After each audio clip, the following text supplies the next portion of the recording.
لکه خالد ابن ولید رضی الله تعالی عنہ هغه په دې تمام جنگونو کې شریکو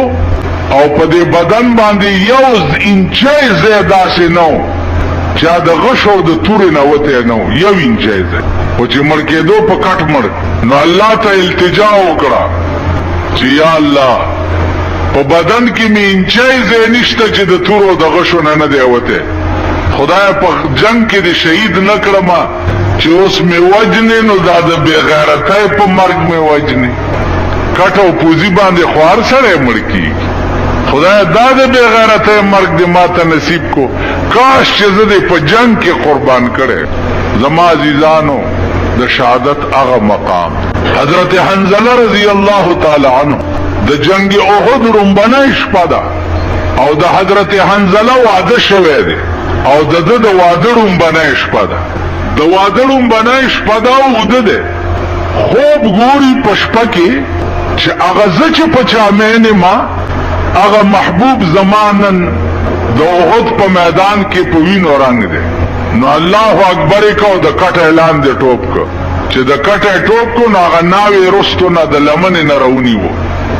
ول حنظله ولی خوب کې ویری دی وی چې نه طبیعت خراب شو وی چې نه وی ولی ورته بیبي خوب می ولید چې جناب محمد رسول الله د احد په میدان کې د دشمن د لاس غاښونه مات یو په وینو رنگ دی احد ته ځم انا ورته وی او حنظله د خدای بنده د واده رومبه شپه دی دا سمله په آرام وکه په دې شپه جنګونو کې څه کوې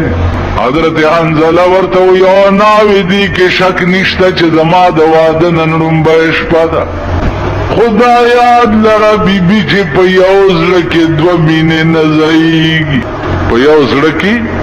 دوه مینې نه ځایږي یا به تا سره مینه کوم یا محمد رسول الله سره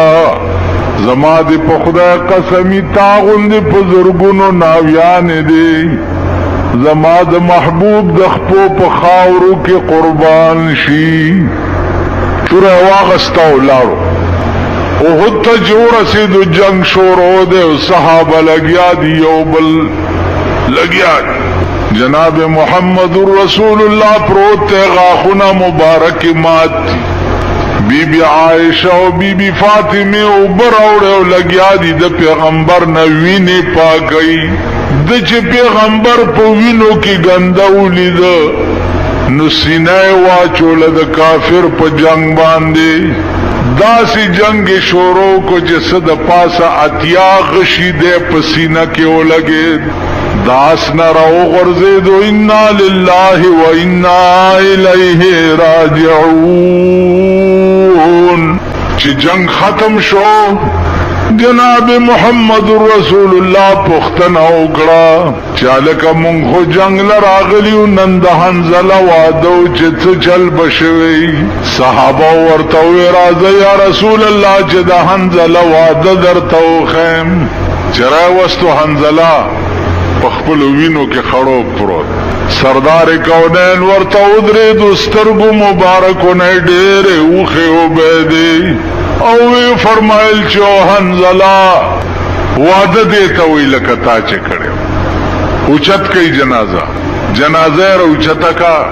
صحابو ته وی چې دل به غسل او کفن نه ورکوي په د خپل وینو کې به خخوي جبرائیل علیہ السلام راغه ورته وی چې یا رسول الله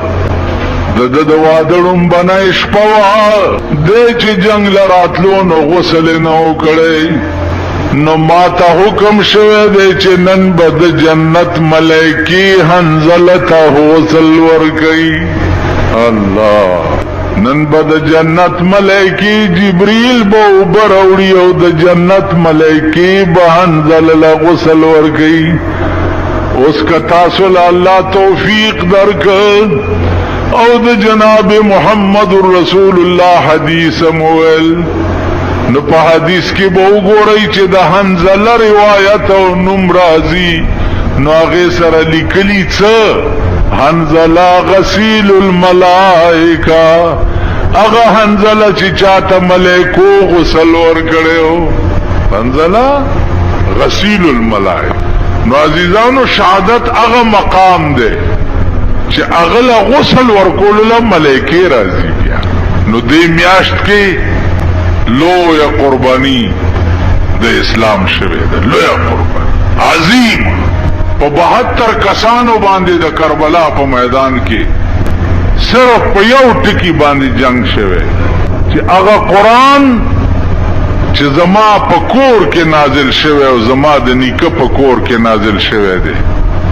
اے یزید ته دا هغه قرآن د دفاعت او خلاف ورزی کې زستا بیعت کولو ته تیار نه. جنگ وکړه، خپل بال بچ ماشومان دا ټوله په قربان کړ. یو تازه ماشوم شوه د کربلا په خیمو کې غیږ کې او په غوږ کې ورته بانګ وي. غش راغ او دا ماشوم په دې مرای کې ولګېدو دلته تیو. امام حسین اغوین راواغسته او اسمان ته لړکه و خدا ته ګوره چې ما د نن پیدا شوه ماشومم ستا په دین باندې قربان. نو عزیزانو دعا دا کوئ چې مونږ کې د هغه قربانه ماده خدای پیدا. برای نام مسلمانان مونږ یو، اسلام کوو، د اسلام نامال، لیکن چرته چې د اسلام خلاف اډی دی په مونږ آبادی دي، کډم خانی دی په مونږ آبادی دي، کبه سکوپونه دی په مونږ آباد دي، کده آرامتوب مرکزونه دی په مونږ آباد دي. نو اسلامم کوو او د ډمتوب اډیم را باندې آبادی دي. نو دی وجنا او دورنگی چھوڑ کر یک رنگ ہو جا، سراسر موم ہو یا سنگ ہو جا. دورنگی مکوئے منزنو تم روان شی التا بلیٹونم کوئی، منزنو تم روان شی التا جدے پا نشترحال کے ڈمتوبونم گو رئی، منزنو تم روان شی سنیماگانو تمزئی، منزنو تمزئی، بلو پرنٹونم چلوئے، بلو پرنٹونم گو رئے. نو دا دورنگی دا او دا دورنگی اسلام چه دے دا منافقت تے او د منافقت سزا به د کافرو نه زیاتی. نو حاضر کړل شي دو ترجمه علما وکړي. یا خدغه مړی ته شهید زکوي چې د مشهود له بالملائکه ده، دته د ساختو پټیم کې ملائک حاضر ولاړوي او د استقبال کوي او دا ورته وایي چې تان قریب چډر زر جنت تروان. او یا مشهود له بالجنه، دته شهید زکوای چې د مشهود له بالجنه ده. او یا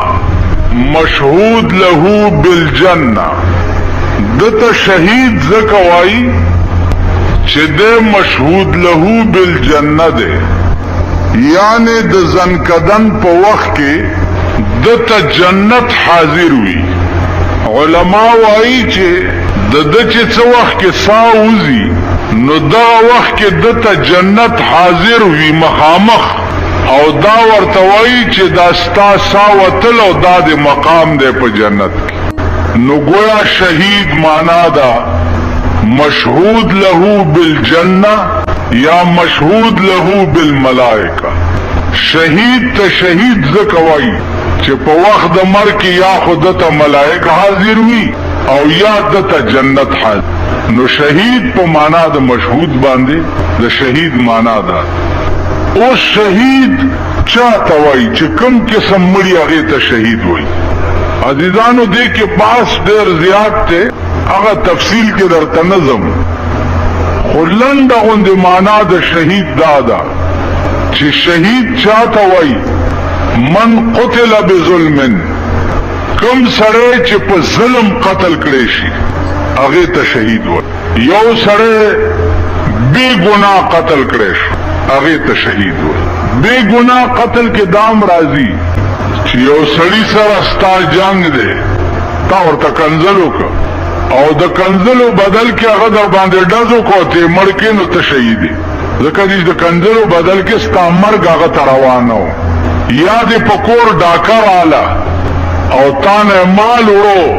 او ته ورسره مقابله شوې او ته مړ کړې نو ته شهید دی. علی هذا القیاس کم سړی چې په ظلم مړ کړی شي بغیر د قصاص نه چې د چا تا پورې مرګ نه او په ظلم مړ کړی شي دې سړی ته شهید ویلی شي. اوس علما وایي چې شهید چې څوک په ظلم مړ کړی شي هغه سړی به لمبی نه، هغه به کفن نه ورچي، هغه ویني چې کومې په ده لګېدلې وي هغه به پاکوي نه، په همغه وینو کې ګندا، په همغه جامو کې خپل صادر به تتاو کی او خخ به کی. غسل او کفن چې دی دا به شهید ته نه ورکوي. ولی؟ ځکه چې جناب رسول الله صلی الله علیه وسلم فرمایلی دي چې شهید چې څه وخت کې په قیامت کې راپاسی نو د دا ویني او د شهادت دا زخمونه چې دي دا به د مشک او د عنبرو په شان خوشبوئی کوي. د دې به دومره عظیمه خوشبوئی وي چې ټول د قیامت هغه د حشر میدان به په معطر کی. اوس دا شهید چې څه وخت کې په قیامت کې خپل رتبه وګوري او د خپل مرتبه او خپل عزت وګوري نو دې بداوي چې یا الله کاش چې په دنیا کې زه ثم احیا ثم اقتل ثم احیا ثم اقتل ثم احیا ثم اقتل، خدای چې زه ژوندی کېدی او بیا قتلې دی، بیا ژوندی کېدی بیا قتلې دی، بیا ژوندی کېدی بیا قتلې دی. یا الله چې زما ټول عمر په دې کې تیر وې چې ژوندی کېدی او قتلې دی، ځکه چې د دې شهادت خو ډېر لوی مقام. علما وایي چې په دې ورځو کې امام حسین ته د شهادت رتبه ملاویدو کې لوی راز داو چې امام حسین د پیغمبر نوسیو او حقدار د نبوتو. نو نبوت چونکی پر رسول الله صلی الله علیه وسلم ختم شوه او نو الله هغه رتبه ولا ورکه چې په نبوت پسې اٹیچ دویمه رتبه ده. شهادت چې ده په نبوت پسې دویمه رتبه ده. نو د دې وجنه الله اهل بیت رسول ته رتبه د شهادت ورکړه چې په نبوت پسې لګېدلې رتبه. نو زما عزیزانو اس حدیث کې راځي چې یو سړی چې د شپې سملی او دکیږي او دا دعا وکړي چې خدای پاک ما چې مړکې نو په دې خپل کټ پوزي مې ما مړکوا، یا الله ما چې مړکې نو ما په جنگ کې د کافرو سره شهید کا، باغی کې مې مړکا. رسول الله صلی الله علیه وسلم فرمایي چې کدی شپه کې دا سړی په خپل مرګ مړ شوم الله به په قیامت کې د شهیدانو په ټولي کې خالی په دې نیت باندې خدا دا چې نیت صحیح وي. دا سه نیت نه لکه یو بوډای خزا دا مسله چرتا اورېدلې و نو د شپې چې سملاسته خدای ما په غزا کې شهید کړي نو په کلی کې د شپې ډازې شوې چې ډازې شوې نو دې په کړه کې خیال وکړو چې راته ښکاري چې ډازې دي او اسنه چې په مونږ څوک رااله وی یا الله د ماښام دوام یې چرته قبول نه کړي، مطلب چې شهیده مې نه کړي چرته. نو نیت داسې نه، نیت داسې حدیث کې راځي چې شهید چې دی دا یا په ګولۍ لګي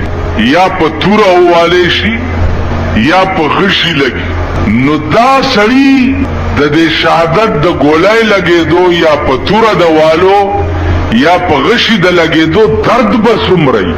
اوس په ګولۍ چې سړی ولګي څومره درد کوي، یا په توره سړی نه سر غوس کوي یا په دې ملا ووهي یا په سینه ووهي.